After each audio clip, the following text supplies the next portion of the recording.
Hi, Taryn. Hi, Sarah. Welcome back. Thanks. Another week. Another week, another story. Well, not another story. It's the second part two. of Kimbyrleigha's story. And welcome to She Can't Do That. But she did it anyway. This woman. Oh my God. Yeah, this woman.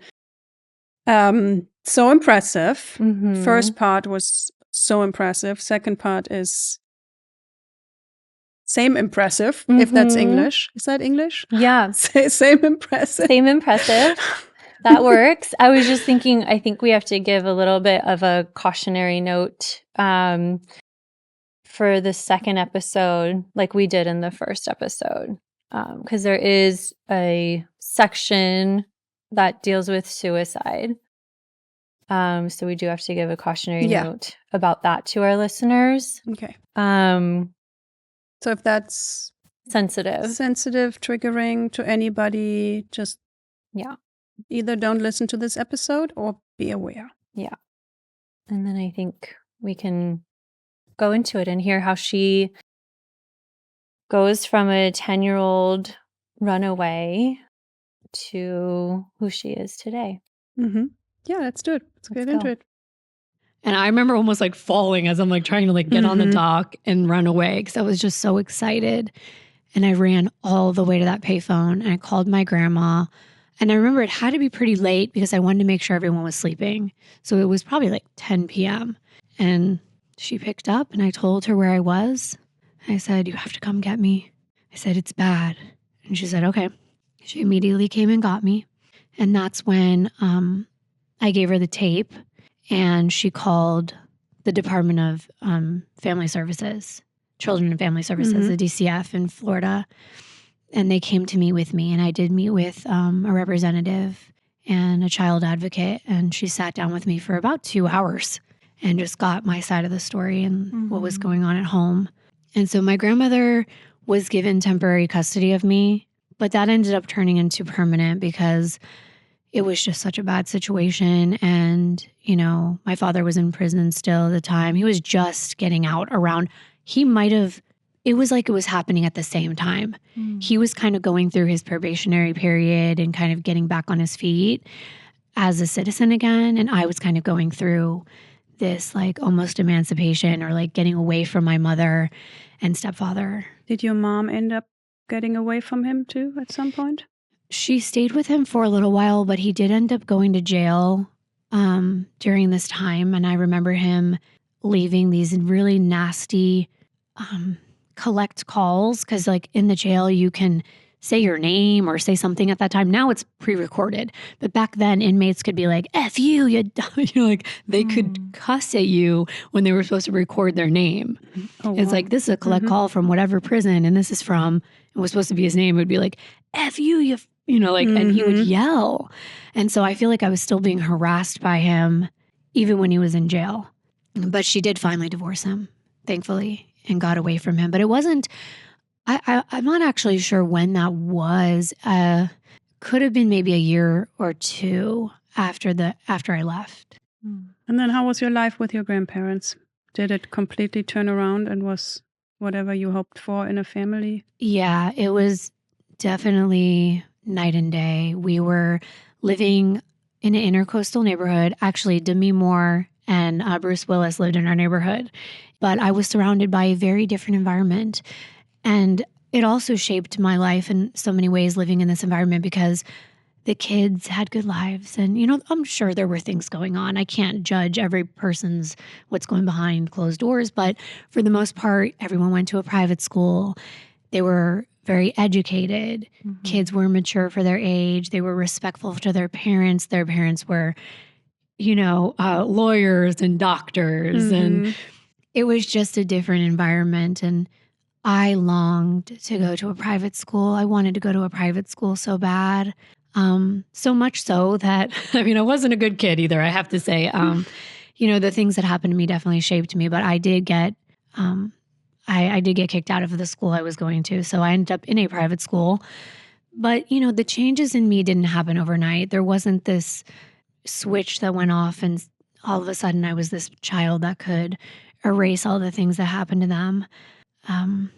I mean, that's of course not. But it had a lot more stability. There were dinners at the dinner table.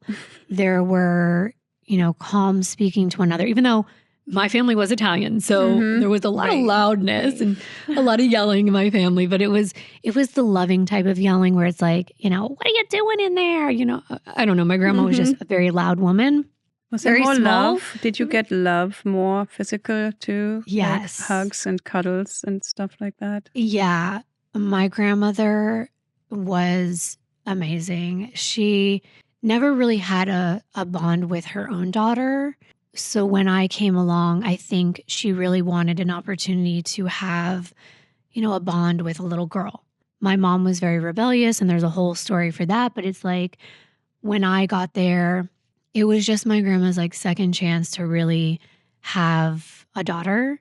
And even when I was younger than this, when I would spend the night, those nights that I would get away from my family and be able to be with my other part of my family, I'll never forget she had this glorious bedroom and bathroom. It looked like the Queen's quarters or something, especially to a little girl like me. But my grandma was very glamorous.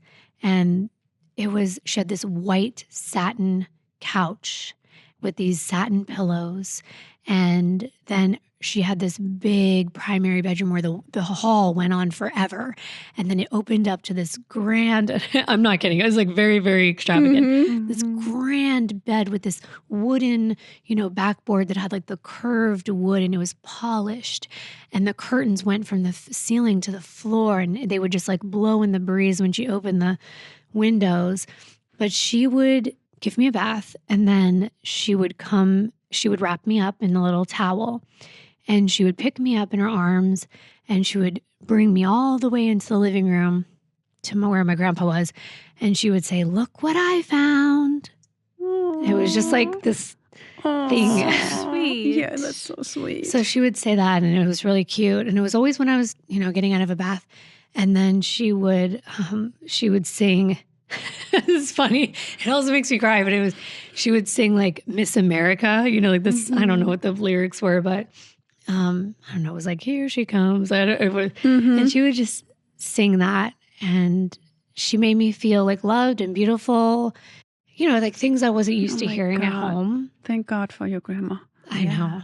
It only takes one person like to change someone's life. And that's why even when I think of, somebody who adopts someone, even if that wasn't my grandmother, if it would have been any woman, any man, it doesn't matter. But I think I really needed a strong woman in my life at that point.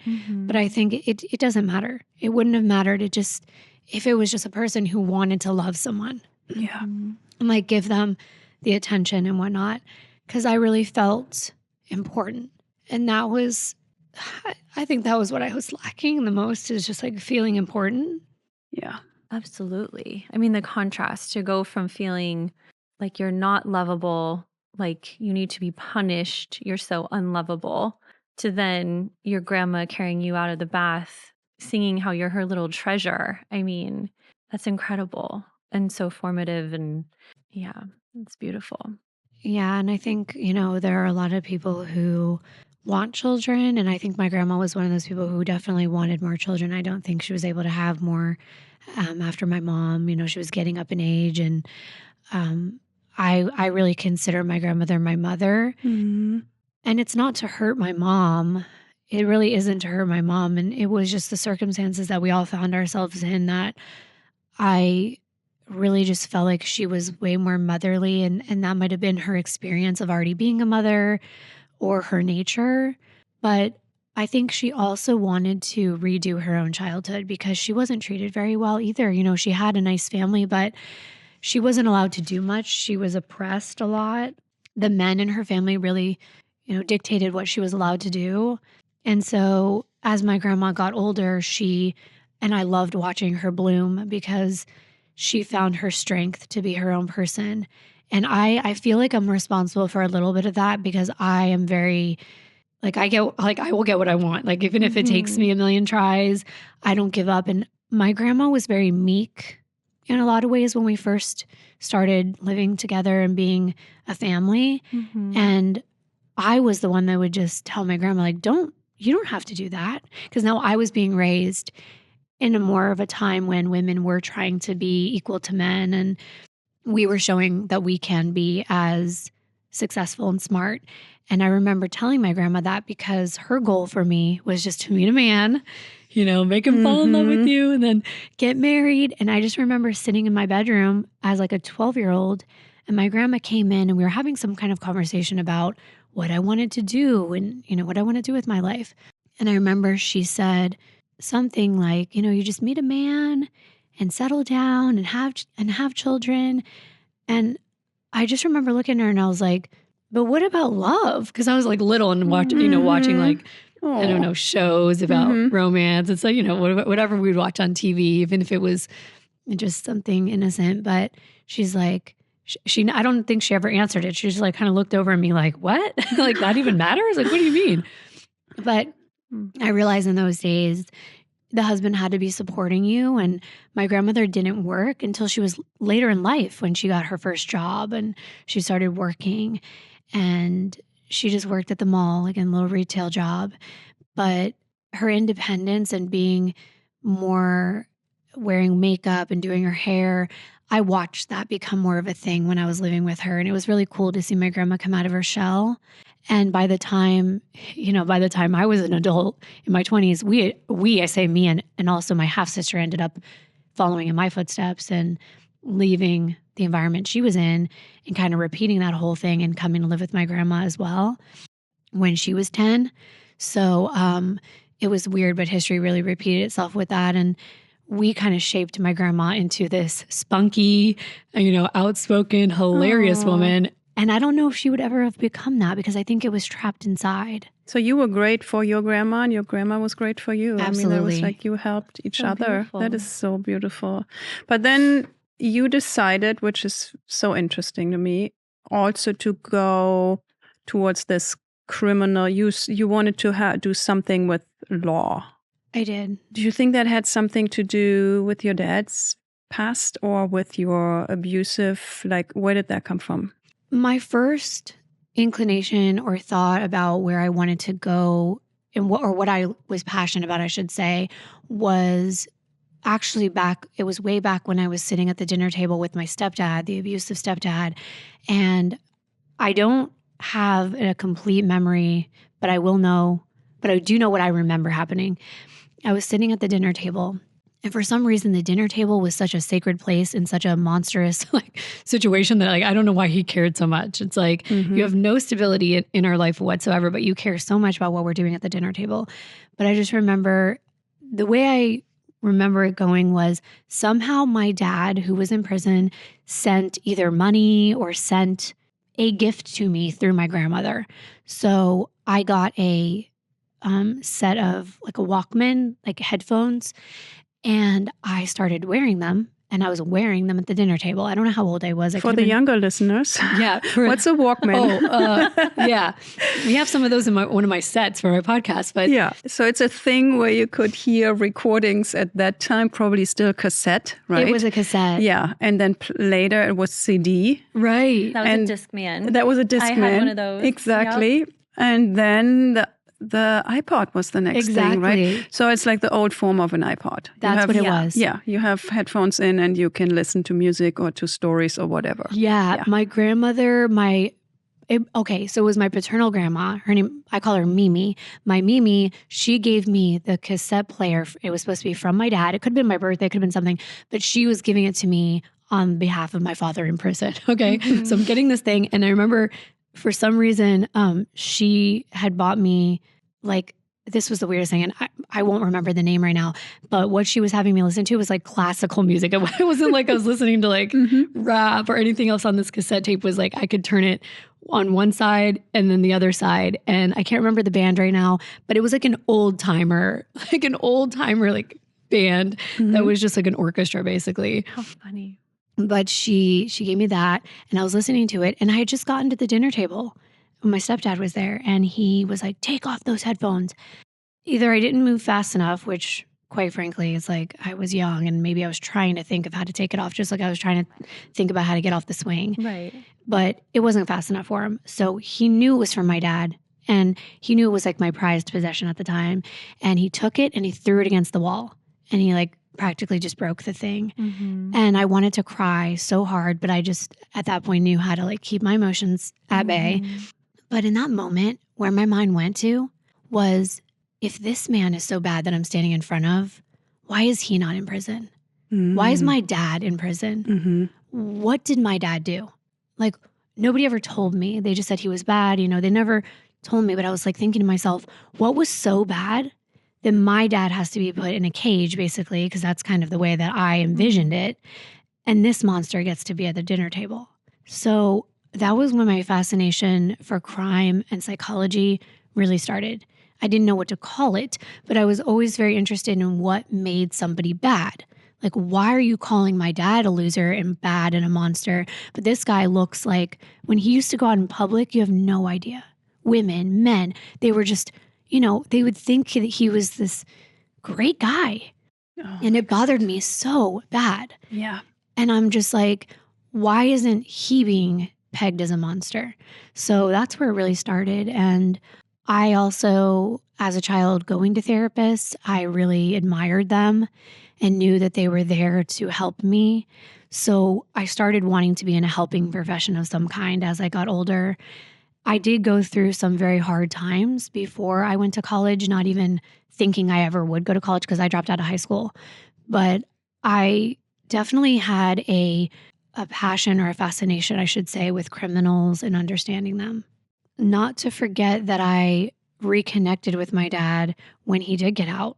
So one of the things that happened to me was having this relationship again with someone that I practically didn't know. I mean, I didn't know him. I was like, he's a stranger to me. And I was a stranger to him. And him just getting out of prison, he had to be on his best behavior. Right. So that in of itself was a really big learning experience. And from the ages of like 10 to 19, I really feel like I was getting to know my dad for the first time.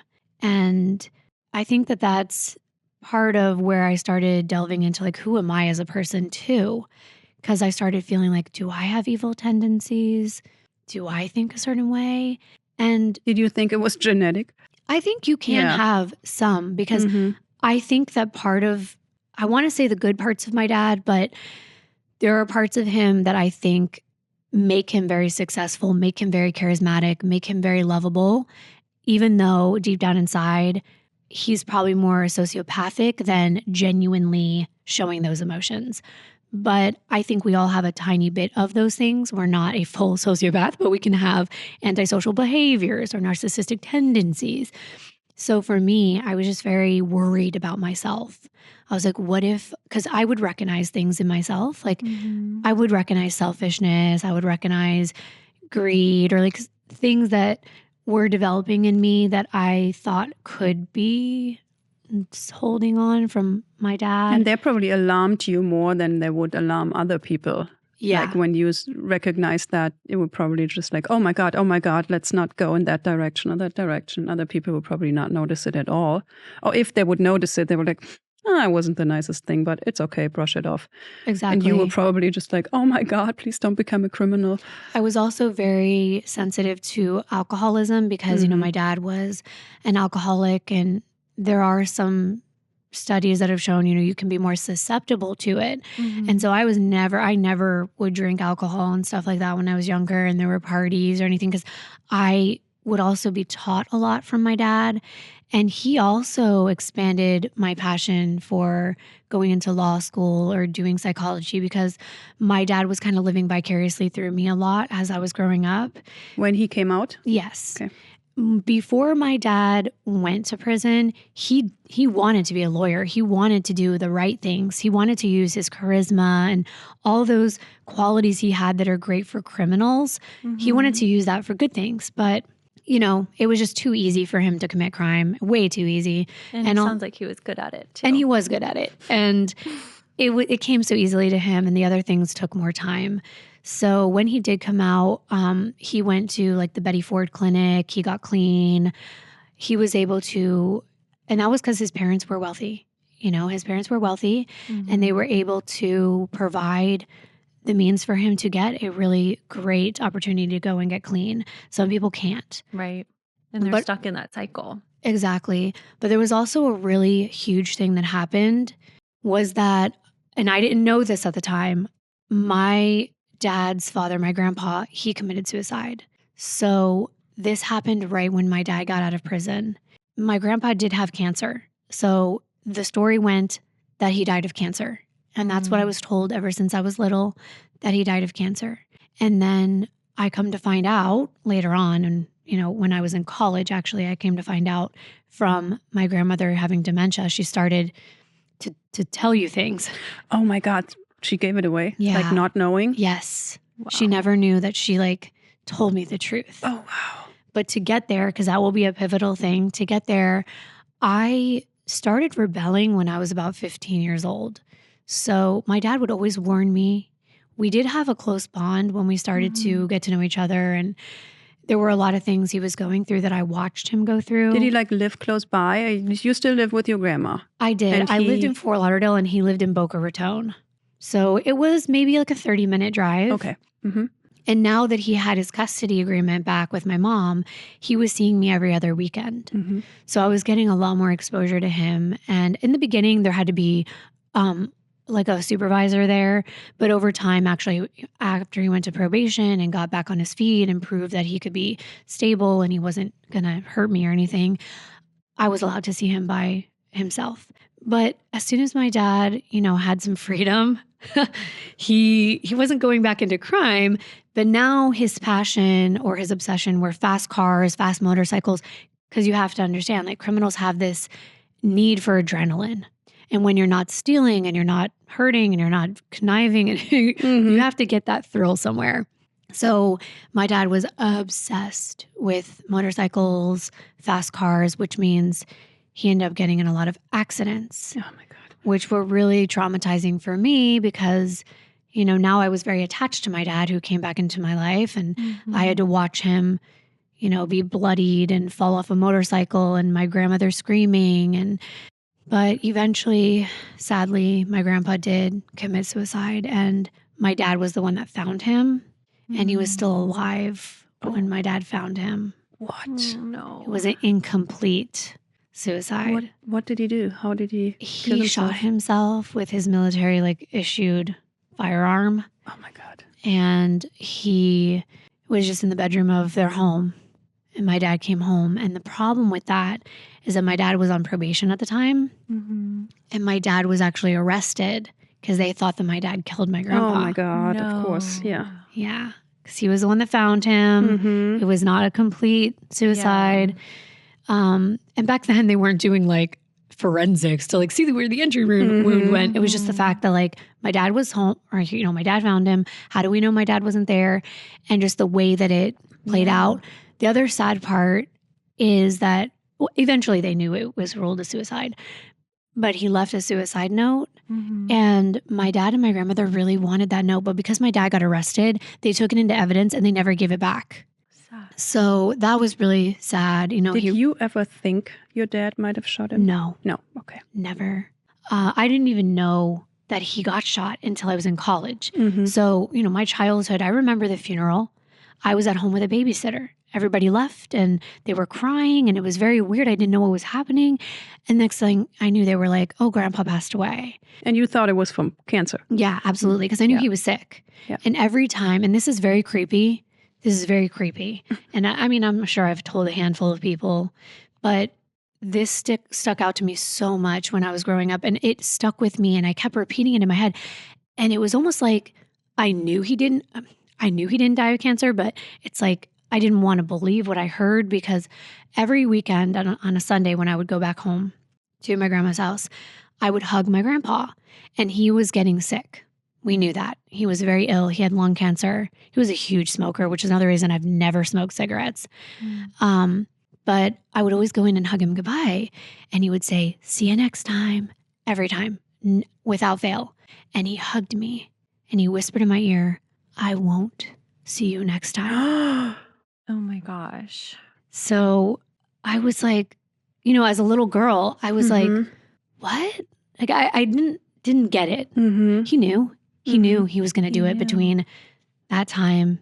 And it gives me the chills, because it's like, that was my last hug with him, and he knew that. And now looking back as an adult, I'm like, suicide is so so like sad and heartbreaking, and there's just so much to it. But knowing that he knew that, and he was cognizant of like, okay, I'm saying goodbye in that moment without me knowing like exactly what it meant. And I was just sort of like a happy little kid. I'm like, okay, Grandpa, bye. Like, are you going on a trip? Like, what's going on? And then I just remembering that when they said he passed away, because nobody told me until like after the funeral, like saw everyone getting in black. And then like, I don't know, like sometime later they were like, oh, Grandpa passed away. And I was like, that's so weird that he said that to me. But, you know, it just kind of lingered without me really processing what it could have meant, because I was like, oh, he must have known he was going to die. Like, weird. Like, how would he know that? But yeah, so that ended up happening. And then fast forward to, I had a very rebellious stage where I got into doing drugs and, you know, going out and partying about 16 years old. And that lasted for a while. And I do regret it, but then I don't, because I'm like, I learned so much from that situation. But at that point, I knew I had to get away from the friend group I was with, because I would never get ahead in life. I was working, you know, I had dropped out of high school. I was working. I was trying to kind of figure my life out. But I kind of gave up on a lot of things. I just think that something happened. There was a changing point in my life where I just didn't feel like I was ever going to make it. And I don't know if that came from just doing drugs and feeling like a loser and going like, oh, I'm following in my dad's footsteps, or I'm going to end up the same way somebody else did. Or maybe I wanted to in a weird way so that I could get out of trying hard. But for whatever reason, I mean, I know why I stopped going to high school, but that was more because I was bullied. And I was sick of it. I was just sick of the bullying. I was sick of people being mean to me. And so I left high school, but not wanting to leave learning. I just wanted to leave the environment. But then I just started getting involved in bad things. And then so I actually was living in my car in Boca Raton, because I knew Boca was where my dad, you know, his wealthy family was from. So I was like, oh, maybe if I go live over there, even if it's in a car, I'll get some like better job opportunities. And I just definitely didn't want to continue. I was doing ecstasy. That was like my drug of choice. And I didn't want to do that anymore. So getting away from the environment really helped me. And I was parking my car in the parking lot of a church, because I figured, who's going to come and kill someone in a church parking lot? Who's going to come rob me here in the holy ground? Like, right. It's crazy that you had to think about that, but it actually makes a lot of sense. It's probably where you would feel safest. I just figured like, even if you don't believe in God, you probably aren't going to do it with like a steeple in front of you. Right. So I started doing that. And then finally I see this man coming up to my car, and he knocked on the window. He didn't look like a pastor, because, you know, I grew up Catholic. So I didn't have exposure to like the Christian churches as much. I always knew of like a priest. So I just saw this like man in regular clothing, and I didn't realize like, oh, you could be a pastor. But he's like, hey, this is my church that you're in. And I was like, oh. But instead of him being mad or anything, he's like, why don't you come inside? And, you know, we have food and we have resources and things. And I was like kind of embarrassed, because I had tattoos. And I know like not many people can see my tattoos, and they're hidden and whatnot. I might be getting more that won't be, but I have a few that you can see. But back then, even the ones I had, I was so like, I was under the misconception that a church would never even, like, I wasn't allowed walking in the doors because I had tattoos. I mean, like, really? But this is just my naive sense of the world. I just didn't know. But I was like, oh, I literally looked at him. I go, oh, I have tattoos. And he was like, don't even bother with me. I have tattoos. He's like, oh, you're right. You can't come in. I literally said that to him. I was like, oh, I have tattoos. And he's like, we love tattoos. No, really? Yeah. Oh, Ken Mahan. Like, I'll never forget him. But he was like, come on in, you know? And this was my first real, I would say, I want to say like a religious experience, but it was, even though this was a Christian church, I will say that, it wasn't what I would have expected. It wasn't like religious-y. Like, I don't know if that's, it was just a community. It was a community of people that were so kind. And I'd never experienced anything like this. So I know that it's in a lot of ways culty to have like maybe a community of people who believe one way and this and that. But for me at this place in my life, it's exactly what I needed. I needed a distraction. I needed people who were positive. I needed people who had my best interest in mind, and I needed support because I had no money, no job, living in my car. And they got me into a house, and that was great. They had me living with a family from the church, and I went back to high school at 19, which was quite interesting, considering I was a little bit older. But in Florida, I think the cutoff was 20, so they got me in there. The family like advocated for me and wanted me to go back, but I did end up deciding to just get my GED because going back to school when you have little like 13 and 14-year-olds who don't want to learn, and I was more serious at the time and I really wanted to change my life around. So I did end up just getting the GED, doing the SATs, and then wanting to go to college. But because I was living with a Christian family and because I was going to a Christian church, I definitely aspired to give back. Because I was like, they helped me get back on my feet. I went to recovery meetings and things that were helping me understand like why I was gravitating towards drugs and partying.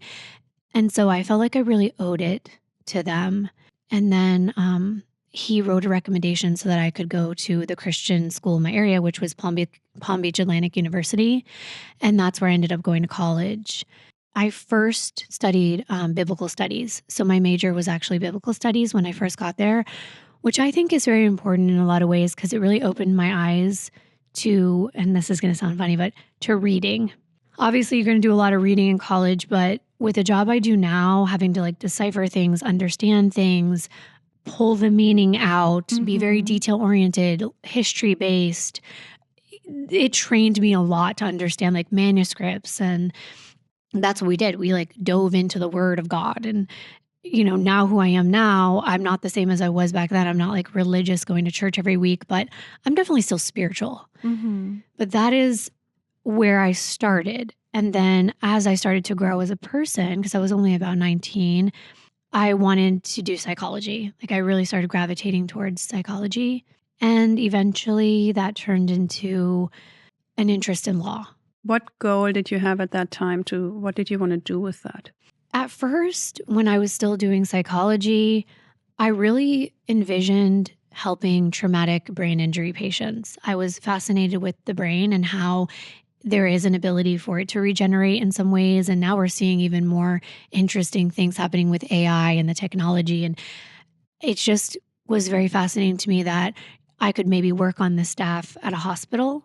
I wanted to wear the white coat and come in and be on a team of other doctors. And I definitely wanted to go to medical school and be more of like the psychiatry route, but also research. I wanted to go to a college where I would do psychological research and be a part of research papers and being on the cutting edge of what are we learning about the brain? Where can we go from here? How can we help people? What's going to be our detriment in society? So my thesis for my senior year was about social media, which is where I am now. And when was that? Where, just to have an understanding, it was in where social media was? 2006. Okay. Social media was pretty young in 2006. Facebook had just like started. Right? Facebook was just starting around 2006, 2007. Yeah. And the paper was called MySpace, Psychological Friend or Foe. And so MySpace was where I was really doing my research and really focusing because that's what everyone was doing. And I loved MySpace. And I wish it would come back sometimes. Like I was like, I loved like the music on the wall and you would come in, have like a theme song and the HTML and all that. But I wanted to study the ramifications, like what's going to happen to us if we indulge in social media, if we're living a world, and now we are, but back then, no one could fathom that we were going to care as much as we do now about social media. Because trust me, this study was definitely on the cutting edge. I got accepted. I just want to say, I would love to read that now, just to see what you thought in 2006. It is still available to be read. But it was accepted to the American Psychological Association, and I presented it in San Francisco. So it was definitely on the cutting edge. I was on the radio talking about it. No other project was happening at that time the way that mine was. And also being an attractive female and, doing research and being among these wannabe psychologists, we were all in college. Everyone wanted to know what I was doing at this at this booth where I was talking about MySpace. But it was a very interesting project. And the way that I got my study going is I was handing out full-size candy bars on college campuses for anyone that wanted to take my 20-page research pamphlet. So they had to answer a lot of questions, and I wanted them to answer them honestly, because that's the only way we would be able to get real results. And what it showed is I created this thing called, it was like this scale that I had. It was like an interaction scale with social media.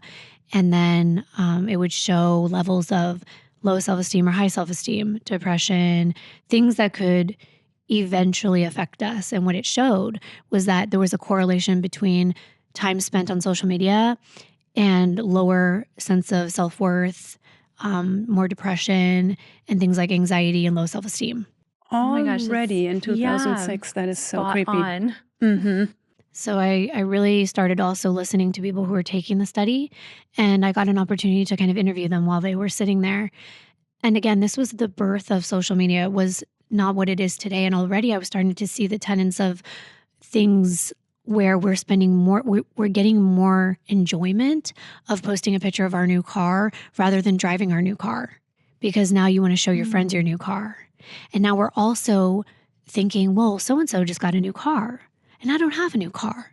And we were starting to see that. And I started writing that down for my thesis. I was like, this is going to be a big deal. The way that we portray ourselves online is going to start superseding who we really are. And we're going to start clouding those, and we're not going to really know who we are anymore.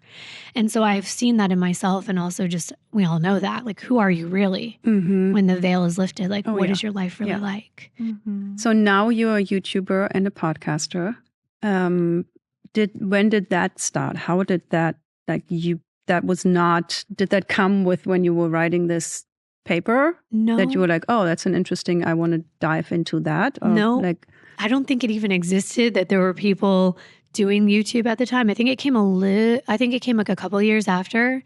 And the first time I ever really got interested in YouTube, I would say, just like everybody else, I found out that there was a place where you could search for things like you would online. And I've always loved being online.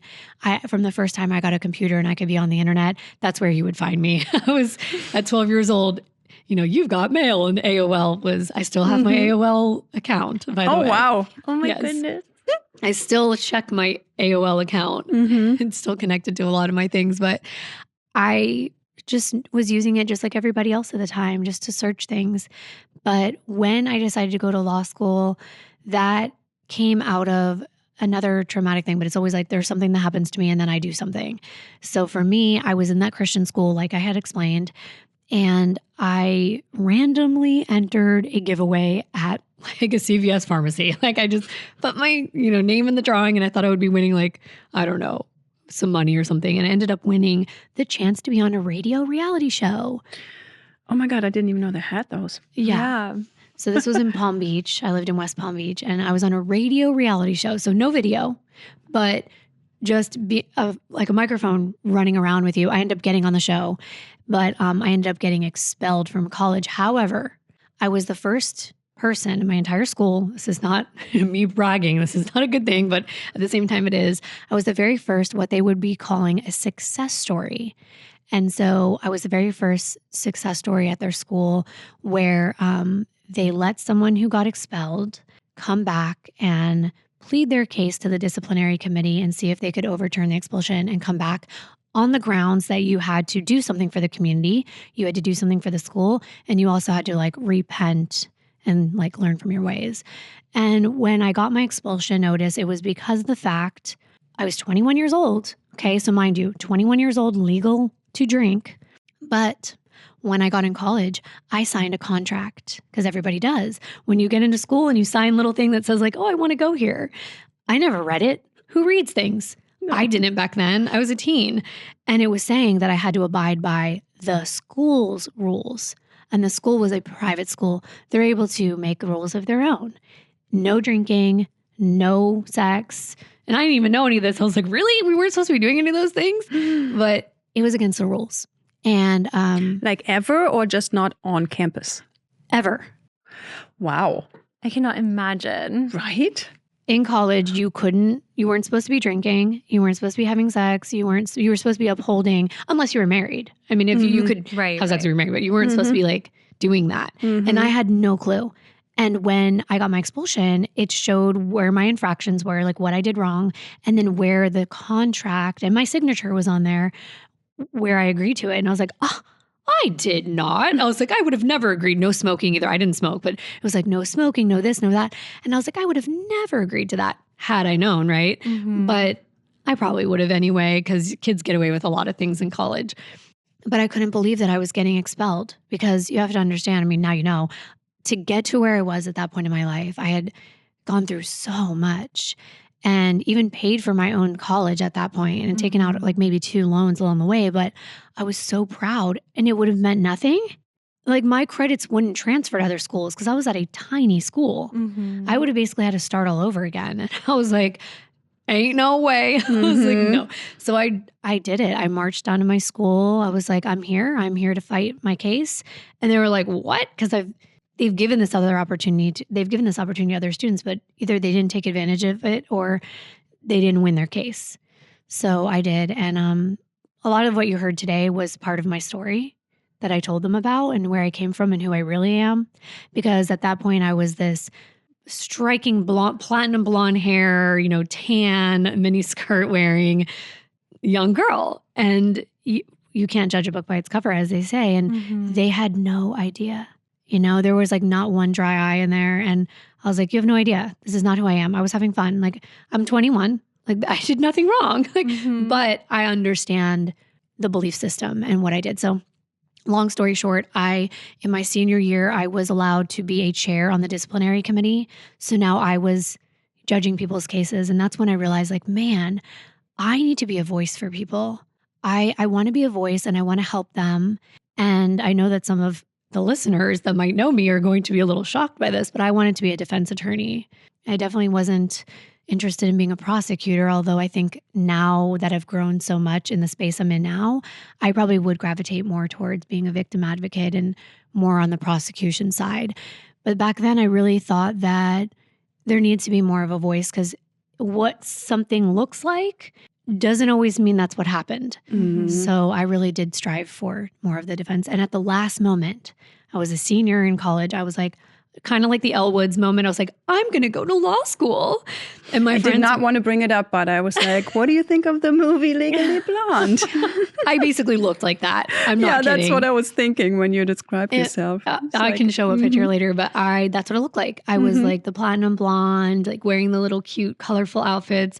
Definitely the opposite of who I am now. But smart as crazy. I was definitely smart. And no one would have assumed that. I went to places all the time where I heard people whispering about me and like calling me names, especially when I went to law school. But I always knew I could do it. I never had any doubt, because I looked around and I'm like, are you human? Do you have a heartbeat? Did you like, if you're the same as I am, I can do it. Even if it takes me longer, I can do it. And it didn't take me longer. I went every Saturday. I learned how to take the LSAT. I went to Kaplan like every Saturday for class for probably about a year, maybe 6 months, and learned how to take the test, took the test, got into 4 out of the 8 schools I applied to. Not as hard as people made me believe, because there was one point where my friend's boyfriend, we were at the movies and we were walking down the parking garage, and he heard I was going to go to law school, and he like turned around and he's like, you're not smart enough to do that. He's like, I'm not trying to be mean, but you're just not smart enough. And he was like, why waste your money? There's the name of our podcast. Yeah. She can't do that. Exactly. That's what you heard. It's exactly what I heard. And it didn't stop there. There were men, and I'm saying men because it was men. Like, if it was women, I would say there were these brats, or like there were these girls. It was dominated by men when I got to law school. And that is why I started YouTube, because I came home one day, and this video probably still up there, because I don't think I ever deleted it from my channel, because it is my birth story of my channel, I just got home and I was so upset. I went right on YouTube. I put a camera up and I was like, I'm in law school and this is what happened to me. I did dye my hair brown before I got into law school, because I heard that nobody would take me seriously with blonde. So unfortunately, I got rid of fortunately and like both. I love being dark. Like I love my dark hair, but I did dye my hair like almost practically black because, I thought I would be taken more seriously. And I definitely had the naysayers. When I walked onto campus, it was my school was attached to the Art Institute in Jacksonville. So I went to Jacksonville, Florida. I chose that school because you could wear flip-flops. And I chose that school. That's a good reason. I love that reason. I want to be comfortable if I'm learning. Yeah, I went to the other schools. I got into a few other schools, two in Miami, one in North Carolina, and one in Jacksonville. My dad was in South Florida. My mom was in North Florida, and North Carolina would have been like me being alone. And right. I was like, which do I want to go to? But eventually I decided on where my mom was because I hadn't been with my mom in a long time. And because it was so casual, it was on the beach. The school, had a much more laid back environment. I went there.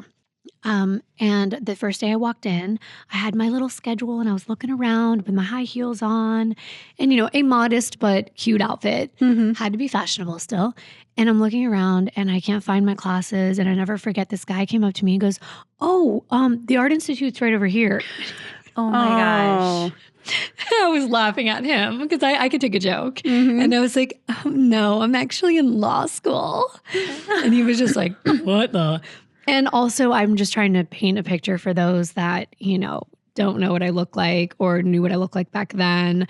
I had a large chest. I have since had a reduction. I still have like big boobs, but back then I had very big boobs and I'm a tiny girl. So, walking in, people probably, who knows what they thought of me. I definitely heard some very mean things like, oh, she's a porn star, like what, and it was all a lie, but that's what people would make up. Like they were like, oh yeah, did you hear this is what she does when she's not here and this is how she's paying for school? And I'm like, what? Oh my God. No, I work at a doctor's office. But yeah, I did have one other experience, and that's the one I did the YouTube video about. It was, I think it was my first year it was my first year of law school because I dropped out of law school, but then I went back. And I just couldn't take it anymore because I wasn't strong enough at the time. I was in a new place, new people. I didn't know how to get my self-esteem up in a very different environment than psychology. People who are in law school are ruthless. In psychology, everyone's understanding and, they want to hear what's No, it's my way or the highway. So I don't want to make it too drawn out, but I'll just cliff note version of it is I was in a really challenging class. I think it was constitutional law, and it's hard to understand on its own. I'm one of those people who cannot concentrate. If there's like things going on around me, I get distracted very easily, and it's a hard subject. In law school, you're called on at random. You have to stand up. You're in a class of 100 students. Most of them were men. Most of them already talked crap about me. They were very rude and not helpful. I was shocked because being, an attractive woman, I'm sure, I was able to get attention of men and they were nice to me in my life. And then I had these men that were like, rawr, just kind of mean. I was just shocked that they were so mean because I was a nice person and I would like turn around and say like, oh, do you know what page we're on? And they would just like look at me with like a glare. And I thought to myself, are they ever going to find women? Like, I was like, what kind of women do they want to date? Probably people lesser than them, honestly, because the fact that I was at their same level, so to speak, was super intimidating to those type of men. Not all men, but those type of men. Yeah. But this particular day in class, I finally stood up for myself because they were constantly calling me a bimbo. They were constantly calling me a slut. They were whispering it all the time. They're like, oh, this slut is here. Just like, and I don't know why. And so, and I had a boyfriend this whole time. I'm like, not that it's like, but in my mind, I was like, I have a boyfriend. I'm not even like going around or anything. But I was called on and I was like, oh my God, because I was so scared. And I knew where we were in the book and I knew what I wanted to say. But as soon as I was going to say something, they started whispering in my ear and calling me all these names and saying I was stupid. So I was about to cry, but instead, I looked at my professor and I was like, I would answer the question, but there's a person behind me calling me a slut and a whore, so I really can't concentrate. Good for you. Yep. And my professor, I loved him so much. He was such a good professor. He pulled them down. This is like we have like a upstairs, it's like kind of goes up. So he pulled them downstairs from where they were sitting, and he looked at them and he's like, this profession is about truth. It's about integrity. And if you are going to be a lawyer one day, you're going to have to take an oath that you're going to tell the truth. And he's like, so I want to know, is it true? Were you saying that to her?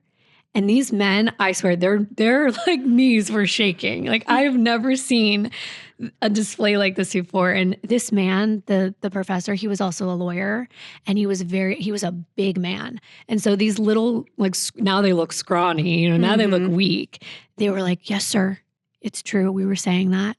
And they were dismissed from class. They had to leave. And that was so powerful. And I was especially grateful that, a man was sticking up for me, because you have to remember, like, my past of being treated the way that I was and belittled. I couldn't believe he was going to stick up for me. And then he talked to me after class as well. And I ended up dropping out of school. But when I went back, I specifically made sure to take his class. I didn't care what it was going to be. But in our, what's basically our third year of law school is your senior year, basically. It's your last year. And you have to do an advanced legal writing and research project to become a lawyer. I mean, eventually you have to take the bar, but in order to get your degree, you have to do real research. You have to help on a real case. You have to, be a part of the community. And I wanted to work for that professor because I knew that his class was advanced legal writing and it was maritime law, which definitely wouldn't have been my pick, but that's what I ended up like specializing in because that's what I did my project on. But I got to help him win his case, and that was so amazing for me. He changed the law. He changed our laws, our federal laws. And so that was a big deal for me. That is so impressive. What was this YouTube video about that you said you made? I made the video about the same story I just told you about the guys whispering. Okay. And I was like, I can't believe it. And I wanted to like see what other people would say. And I don't know if I ever kept the comments up or deleted it, or if I even deleted that video, but I know that I still have my first videos up there. And I learned in that moment that YouTube could be a place where you could reach a lot of people. And I've been doing YouTube ever since. I've just deleted a lot of videos, came up with different ideas. And after I got out of law school, I didn't know this was going to happen, but I ended up having a baby, and it sort of threw me off course in that I didn't know what I wanted to do. So when she turned 3, she started talking about wanting her own YouTube channel, and that's how I got back on YouTube, because I stopped doing it for a few years because I was like, what is this for? I didn't know you could do it as a living. I just thought it was for fun. So I was like, why would I continue doing this? What kind of videos did you do at the beginning? In the beginning, I did videos with my daughter at the time. She was doing like little unboxings and like toy channel. And her channel is still up. She's about to start it again because she's just turned 13. But she's going to have her own channel. But then I realized, maybe I should do this because I have a personality that likes to connect with people. And we were getting so many fun comments. So I started doing like the makeup and beauty, like anything that was in my house. I would like, oh, I got this new phone case.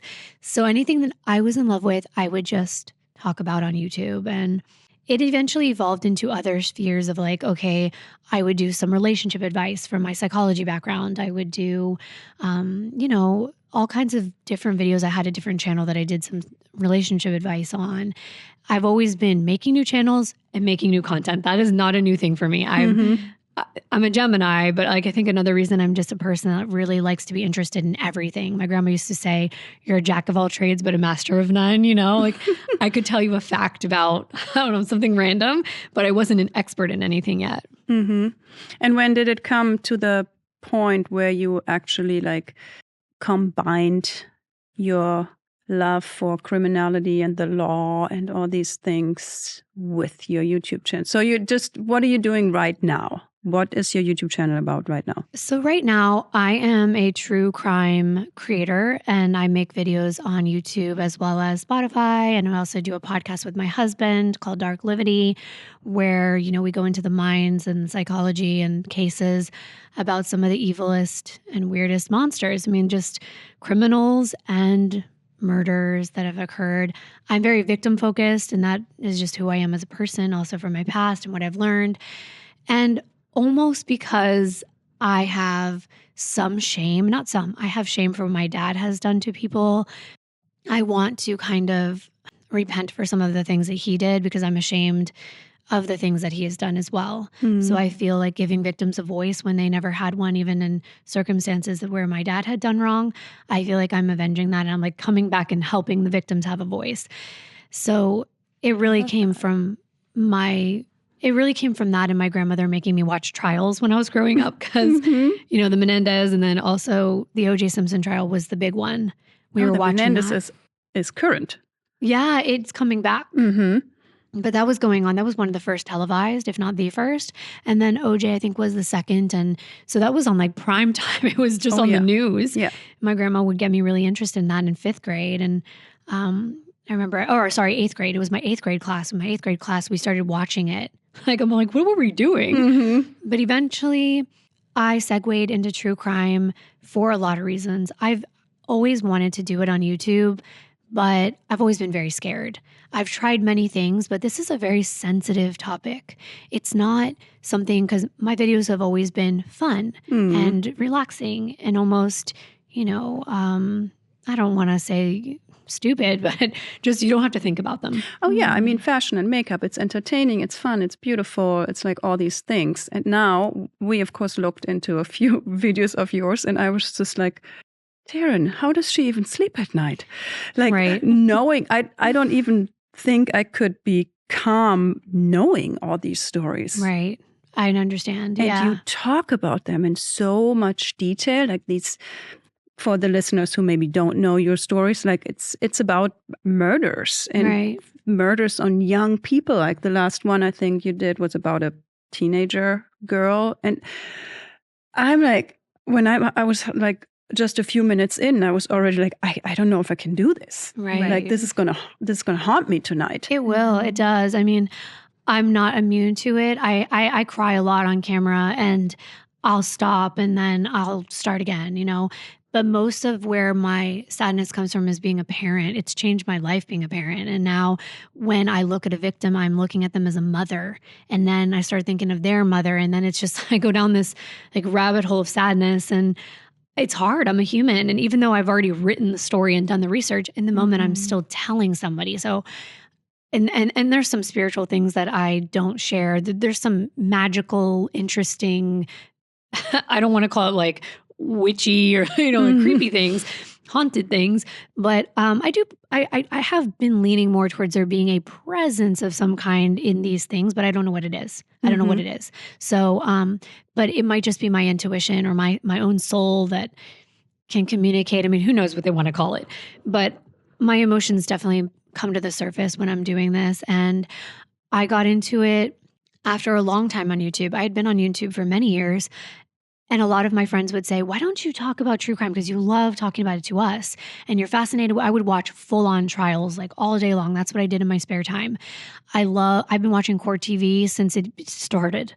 And when I was in law school, that was almost like my stress reliever is like watching trials. And there are some that I can the people that were in it were almost like characters in my life. You know, the prosecutor or the defense attorney were people that I looked up to. The forensic analyst I looked up to. So it's what kind of catapulted me into the passion of law school, but also wanting to one day maybe do something. And when I realized I wouldn't be going to become a lawyer anytime soon because I have not taken the bar and gone that route yet, I realized I wanted to do something in the realm of law. But since I'm not a lawyer, I don't think it would be fair for me to be some kind of like legal commentary channel. So I was always talking to one of my best friends. Her name is Erica. She actually helps women find their path and their mission and their niche, especially on YouTube and digital platforms.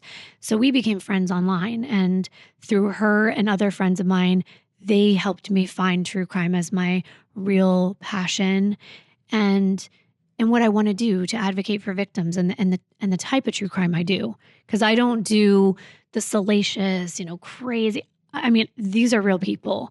And I think why it doesn't affect me as much emotionally is because I am a victim of other things in my past. And every time I'm telling one of these stories, it's like I'm able to heal a little bit more and understand that there are people that had it way worse and they've, you know, not gotten the chance that I have to continue and even be able to, I don't know, smell the grass or like see a foggy day or whatever it is. And so I always want to continue. And no matter what I end up doing in the future, whether I do become a licensed attorney here, I want to still do something victim focused. But that's how I got where I am now. I love that story. I love how full circle it is too, because you personally relate to so much of what you're talking about. I do. And I don't ever really inject that into my stories. I really try to keep them focused on the victim story. And that's why, we did create our podcast on Dark Livity so we could be a little bit more forthcoming with maybe some of our own opinions. Whereas on my main channel, I really want to focus on what the victim went through. And I don't really want to overshadow that because we all have a story. And I'm fascinated with everyone's story. But in that moment of time, I only get one chance to tell their story. So I want to make it as much about them. And in the future, I do have projects where we will be able to, talk a little bit more about our lives. Like we started a new channel called Actually Us, my husband and I, John and I, and we are talking more about just our everyday life so that we can crack a smile because it's disrespectful in so many ways for me personally. I'm not saying that it is. Everyone has their own way of telling stories and showing their emotions. And I just I feel a little cringe sometimes when I see somebody laughing or, telling somebody's story and then making a joke, even if it's a joke about the killer. I still think like, ooh, I just kind of want them to rest in peace and have that moment of respect. Doesn't mean I've never laughed. Doesn't mean I won't crack a smile because that's also a defense mechanism. And I don't even judge other people that do it. I just said for me, like I wanted a place to feel safe where I could be myself and we could laugh and talk about stories that we've been going through. And so we're finally posting on there again. We had to take a little break because we had a baby, but that's a place we're doing now. And there will be more in the future, more channels. You have 2 daughters, right? I do. How old? I have a 13-year-old and a 5-month-old. Oh my God, a 5-month-old. I know. She's the cutest thing I've ever seen in my life. And part of that story is on our vlog channel where we did IVF and, we went through this whole story. And that's also it's such a struggle. And I know what women are going through. And I really feel for them, knowing everything we went through and all the pain that my body had to go through, only to find out we never were able to get pregnant through those means. And it was just a kind of a miracle that we had our daughter. And I have one question because you have overcome so much and you've been through so much. I feel like your life story has a million stories contained in it. What obstacle are you most proud of overcoming? Because there's so much to be proud of, but the one that brings you the biggest feeling of fulfillment or pride? I think at the end of the day, I have there was a long stretch of my life where I didn't really know how to love someone. And I didn't know really how to be loved and accept being loved because I didn't really feel lovable. And we all have flaws and we know our flaws the most. We're the ones that are our worst critic. We look at ourselves and we can't imagine that someone can love us the way that maybe we can love a partner. And I have to say, I haven't had that many romantic relationships. Like I haven't had that many. If I count them, I probably only had like 7, but they were long-term. Whenever I wanted to get into a relationship, I was like, I'm not going to get into this relationship unless I really want to have a boyfriend for a long term. I'm not going to just have a date that is for 2 months. Not that I could predict that, but I would give it my all, so to speak, knowing that I'm not just going to call somebody my boyfriend and get in a relationship. So when you're asking about it, I think that because I had such a bad representation of what a real healthy relationship was, I wasn't a good partner. And I'm not saying I did anything would be the top of everybody's list is like cheater. No, just not knowing how to love someone. And I still feel like I fail to notice when someone needs love, but that's not because I'm trying to. It's not just because I'm overlooking someone. It's because I had to learn how to love because I didn't really know what I was supposed to do. And I wasn't hugged and affection, that wasn't something I got. So it has been really hard for me. And everything, at the end of the day, everything I've always wanted is like a family and somebody that loves me and that I love. And that was my goal growing up. So how are you going to get there if you don't know how to have a relationship? Right. So you know how sometimes we say, oh, I was in a toxic relationship. Well, I have been. I've been in good relationships too. I've been in great relationships that ended because we drifted apart. I've been in relationships where that was my best friend, but it just comes to a point where you're not romantically interested and it just fizzles. I've also had a toxic relationship, and not just because one person is wrong. It's just together, it's like oil and water, and maybe that person can go on and have a healthy relationship with someone else, because I know I can. So it can't be that just, one of us is wrong all the time. It's just sometimes when people get together, they're just wrong for each other. And I had one of those relationships recently before meeting my husband that I'm with today, before we got together and we were boyfriend and girlfriend. Now we're husband and wife. But when we got together as boyfriend and girlfriend, I had just gotten out of one of those, and I think he had as well. I think a lot of us have been in that toxic place. But I think the one thing that I'm so proud of is that I have never given up on knowing how to respect myself, love myself enough to realize that I can be loved, and to recognize when something is not good and get out of it. Because my mom didn't do that for me. And I recently had to do that. And I was so thankful I did have a good support system, and that I was able to leave a really toxic environment that was not good for me or my daughter, and find real love and somebody who really loves me. And it sounds like a small thing when you look at it, because you're like, okay, yeah, but oh no, especially not after listening to your whole story, it's not a small thing at all.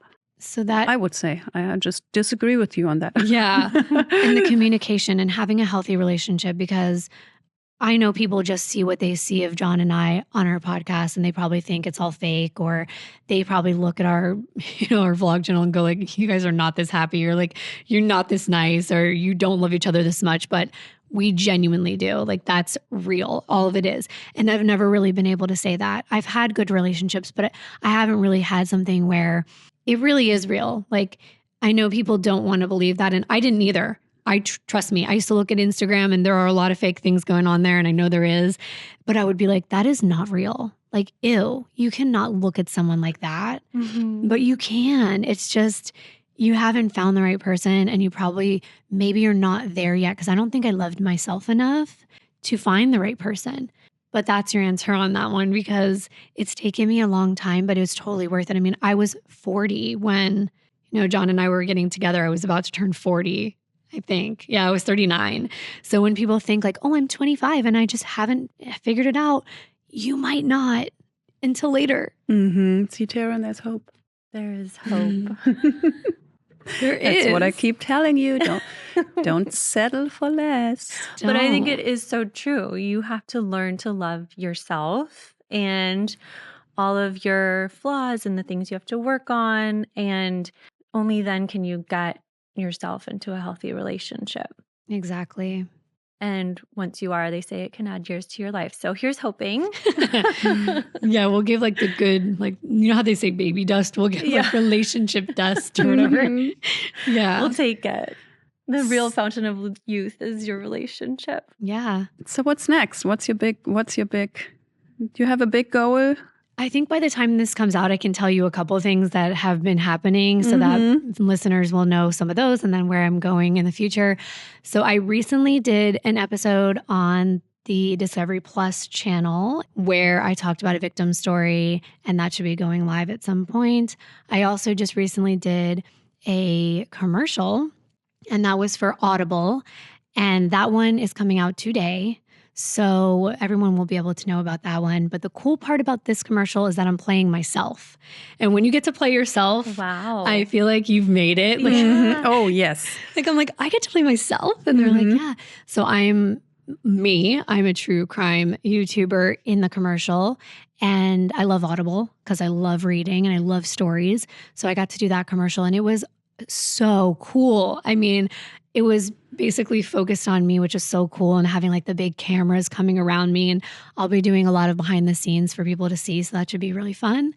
And then I just got asked by Discovery again, It's Investigation Discovery Plus.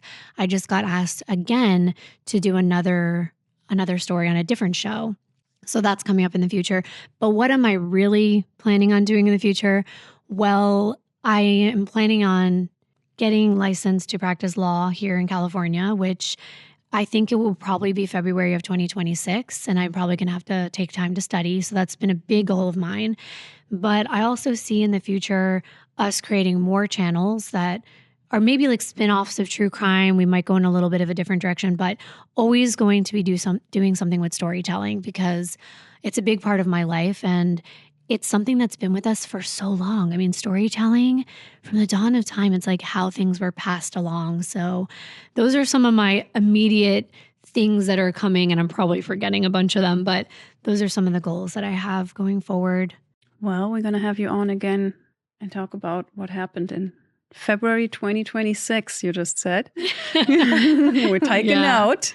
Yeah. No, we're just putting this pressure on you now that you're fine. Right. It's documented in time now. Right. So. No, you said it. I have to get it tattooed or something so I don't forget and like I follow through with it. But it's just that it has been like a whirlwind of everything because I met John and I got together. We got married. We have a baby. We actually got married, but we haven't had our actual ceremony. That's happening in July. Aww. So we're planning our wedding right now. Just got a new house. We're renovating it. Like there's a lot going on. Yeah, you also have a baby. I mean, actually, I take that back. What I just said, I'm not going to put any pressure on you. Like I can with hardly little newborn. Yeah, I can hardly get my cases out every week. I'm not kidding. Like this is a very demanding job, and I can hardly do that right now. But I'm doing it. I'm doing it. So yeah, and they're very well scripted. Your shows. Thank you. I mean, they look like you put really like good work in it. I will have you know that the researcher and producer of the show that I just talked about on Discovery told me, she said that my research and my show was as good as a TV show, better. And I was like, whoa. Yeah, wow. Yeah, totally. So I totally. took that as a big compliment. She was like, wow. That's amazing. So yeah, that's nice. A great compliment coming from somebody who's in the business, right? Yeah. And who's doing this on a daily basis. I mean, I see a future where I do give my services of research and writing to something even bigger. I would love to be part of something really big. So if there was, a project where they are looking for somebody, maybe a crime that hasn't been solved, or I don't know how deep I want to get because I am kind of scared of unsolved crimes. But something like that, I'm definitely interested in journalism and investigating things. Yeah. I'm so excited for you. Yeah. So excited where this is going. Thanks. And thank you so much for opening up to us like that. Of course. Thank you for the environment that I feel comfortable doing so, because you are both so good at just being here and being loving and understanding. Like I don't feel awkward at all talking to you. Oh, thank you. Which is a big compliment because I'm actually it's like the only thing we want. It's like this is the biggest compliment you could I'm give introverted, believe it or not. Like I don't talk. I don't think I've ever shared any of these things before because also the questions are usually, oh, how do you make money on YouTube? Which is fine. Yeah. I love those questions and I welcome them. But I think the message that I wanted to really give here is about being strong and overcoming things, being a woman, and the mystery behind what we see online. Because that's where I live. That's what people see, just a sliver of my life all the time.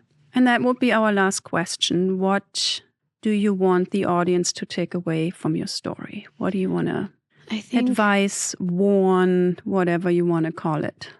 I think the biggest takeaway is probably like the takeaway that I take from my own past and my own life, that there's always a way out. I don't know what that answer is for everyone. I don't want it to be death. Like I don't want someone to have to die to get out of a relationship. There are resources. I don't know what a person is going through, but I want to make sure they know the resources that are available, and that I wished there were more for my mom at the time, and I wish she would have been more educated.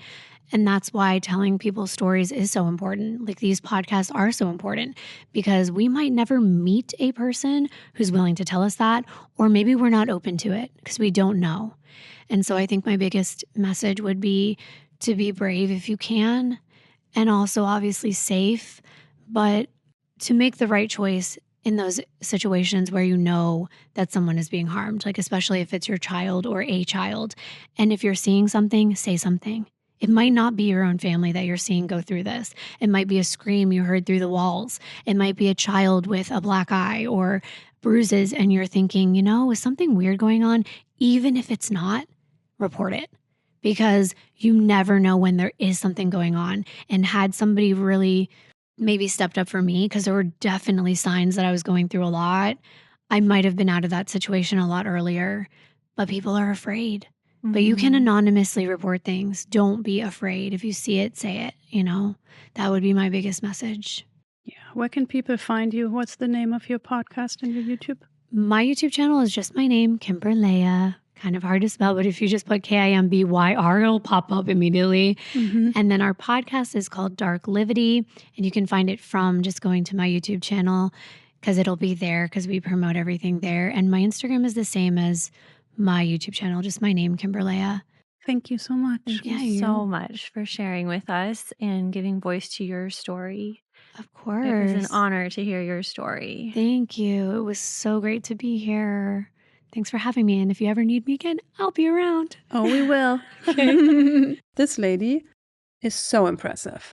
I know. Where she came from and where she is today. And what she's been through. Yeah. I really liked the conversation about social media and how even in 2007, she was studying psychology and doing that survey and coming to the same conclusions we are now, like 15 years later, about social media and how it does lead to negative perception of self-worth, because you're more invested in posting about something than you are in the actual thing. I mean, I feel that pressure all the time. It makes so much sense. And she called it. Like, she's so attuned to like nuanced personality things. And she saw that. Such a long time ago. I know. That she saw that right at the beginning of social media. It's the thing that I always think when I go to an event or something and people, like to a concert, and people are just filming with their cell phone the whole thing. They're like in the first row of a Coldplay show and they're just filming the whole thing. And I just think, like, are you even here? Like, and what do you do with this content afterwards? Okay, it's for Instagram, it's for Facebook, it's for whatever.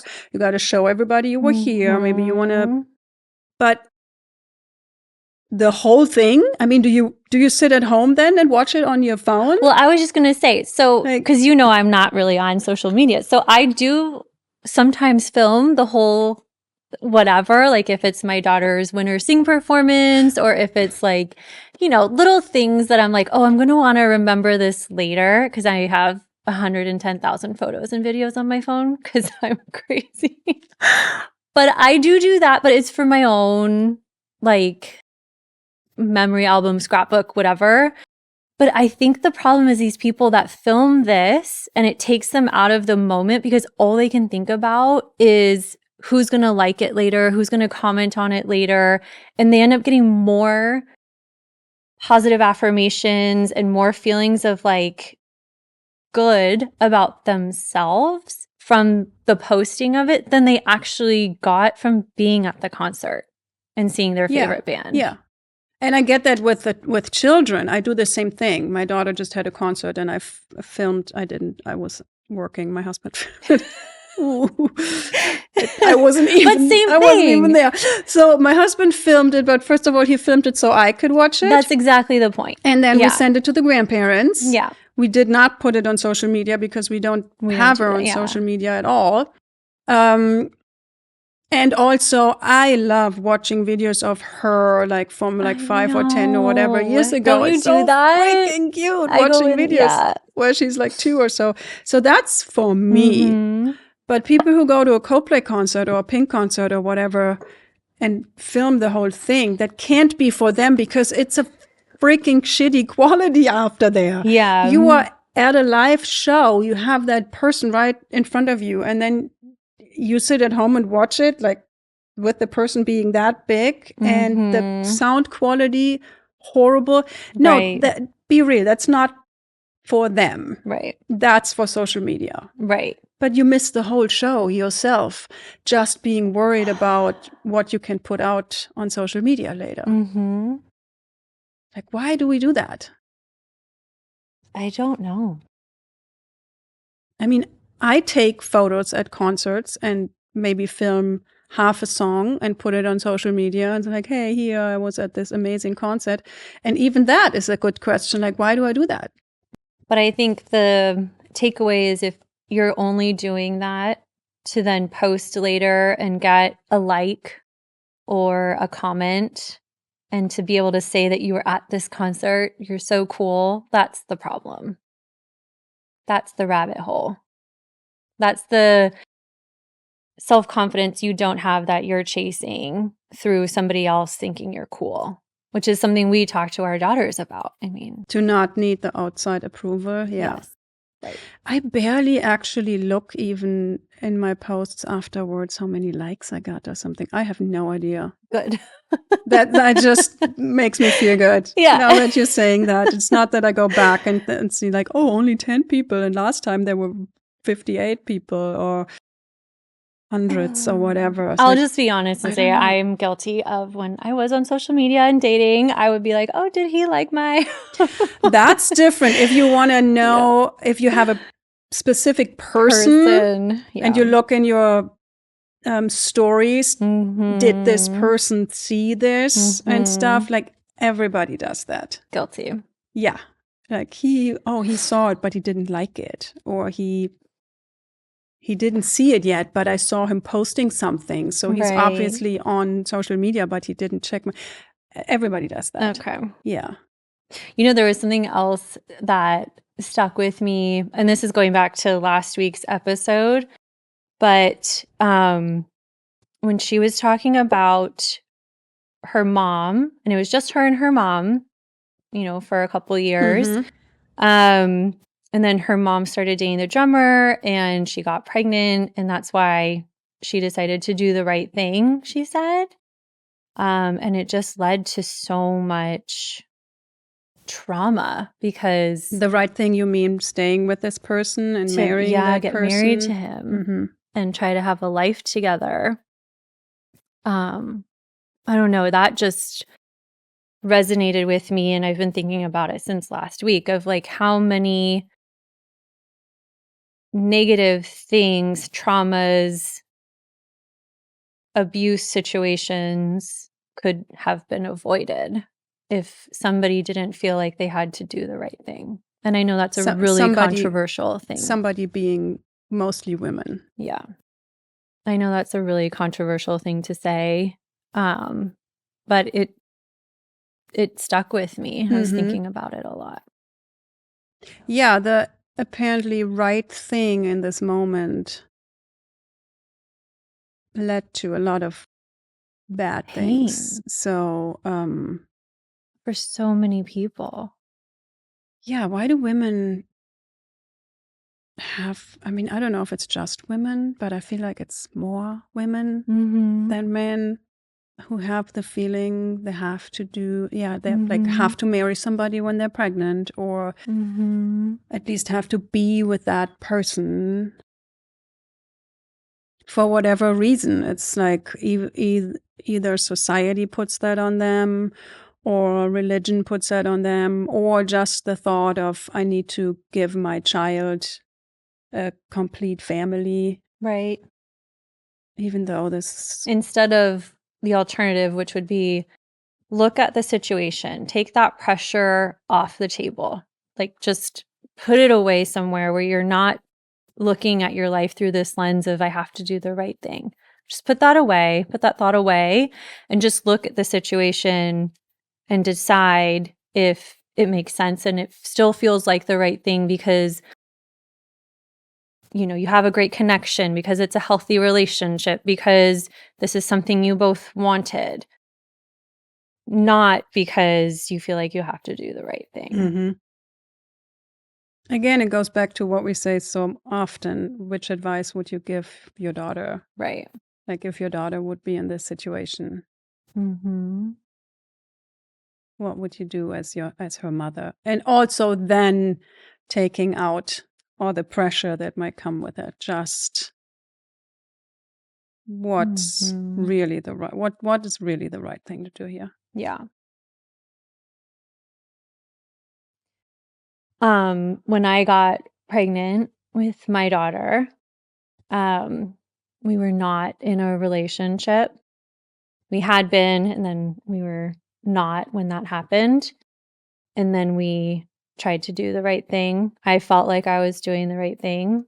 And I had an aunt and uncle sit me down and tell me, you don't have to do this. You don't have to get married to this person.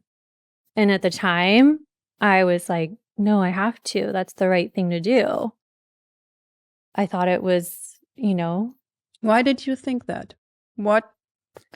Who told you in your mind that that's the right thing to do? In all honesty, I think at that time in my life, I was already getting conditioned and going through the verbal abuse and the psychological abuse from that person. I think they were already, I'm not sure, conditioning me kind of to think that. And there were very manipulative things that were said, such that I didn't have the strength at that time to look at my situation from a healthy lens. And I was like, oh, I have to do this. I was in a bad place at that time. I was a shell of the version of myself that I am today.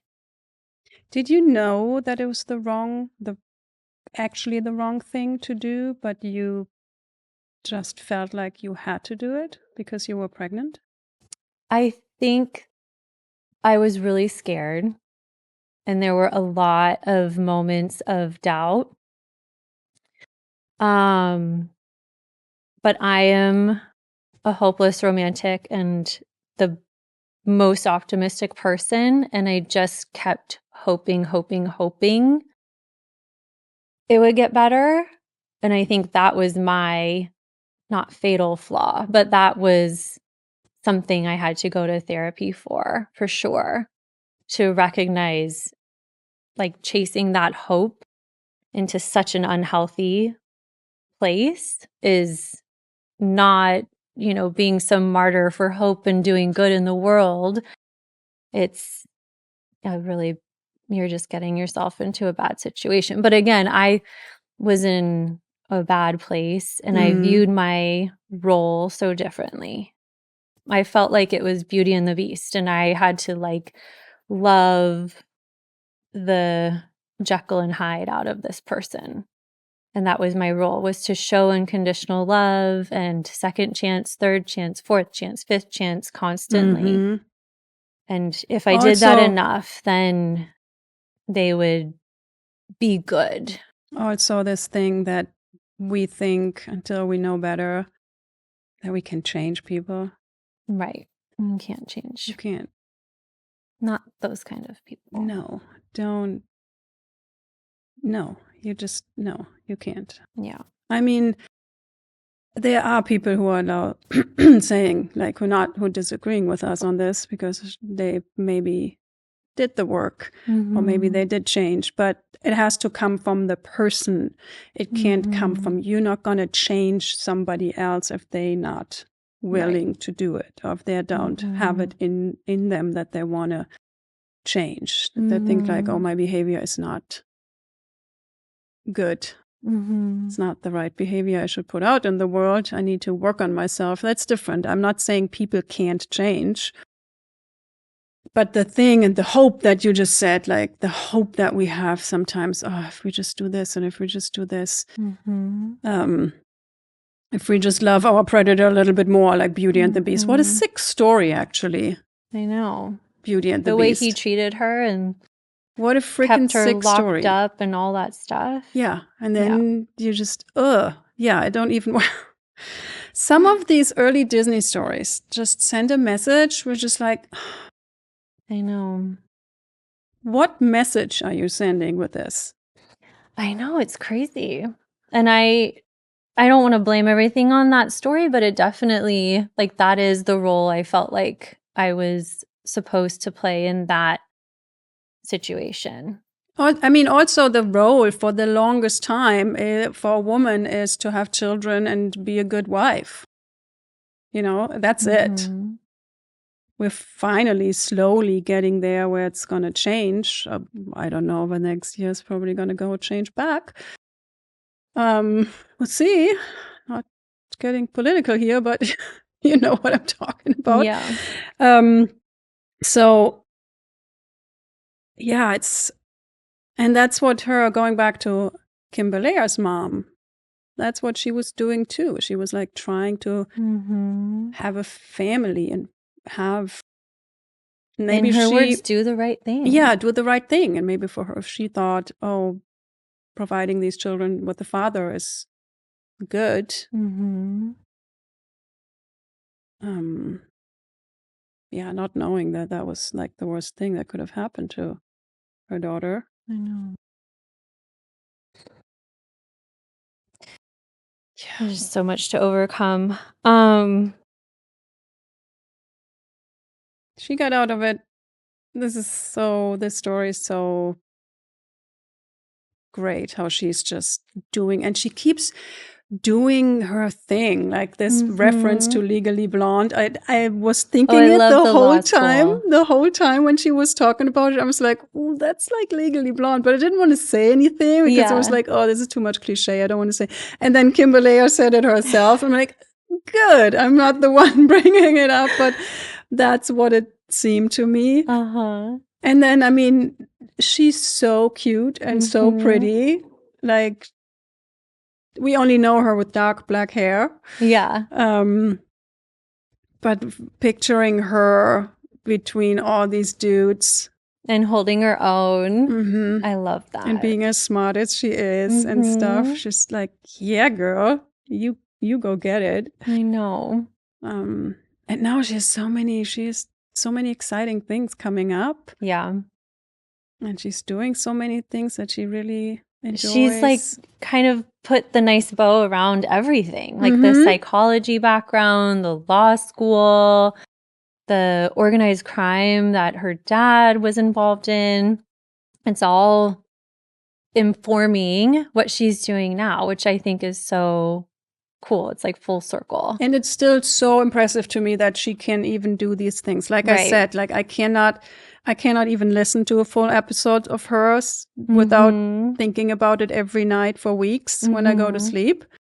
She's just doing this on a daily basis, just like dealing with these cases. We're just like, oh my God, you really have to have the gift of separating yourself from it. She's cool. Yeah. She's a little dynamo. Very glad we talked to her. Very glad she gave us so much of her time. 2 full episodes of her time. Well, we hope that her story helped some people. Yeah. All right. All right. Well, see you next time. Yep. See you next time.